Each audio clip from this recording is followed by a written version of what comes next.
About a word that many of us have never heard, can't pronounce, much less we've experienced it. It's a derecho, and which is straight line wind and a superstorm. That's right. One hit Virginia actually 10 years ago to the day today on June 29th, 2012. Hurricane-like winds hit the Richmond metro area, causing widespread damage, power outages, even injuries. I remember that derecho. 10 years ago, meteorologist Andrew Frieden takes a look back now at this rare and powerful disaster.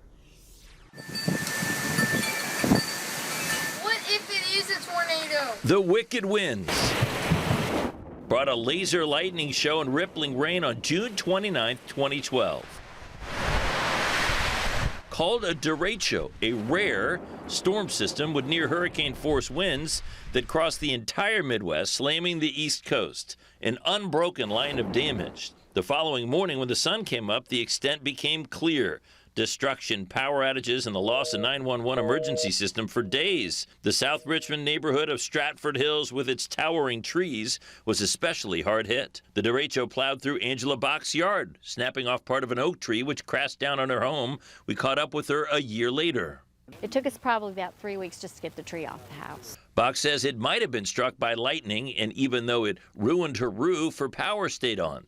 That wasn't the case for more than 2 million Virginians left in the dark that night, making it the largest hurricane-related power outage in Virginia's history, according to the governor's office. It's just the nature of living in a neighborhood where you have lots of trees and you love the trees, but you know, when there's a storm, there's always a chance something's going to happen. But I wouldn't move. I love this neighborhood. Since the derecho, Dominion Energy has worked to put power lines underground, many in Stratford Hills, so when trees come crashing down, they won't take the electricity with them. Part of living here is you want the trees, right? So you got to find that that harmony.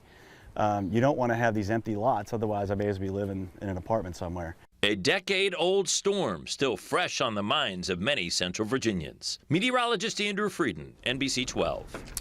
Across the mid-Atlantic, that derecho is blamed for at least 22 deaths. You can learn more about the historic storm on our podcast, How We Got Here. Andrew recorded an episode breaking down details of the historic storm, and Nick Russo just posted a blog about the day the derecho hit.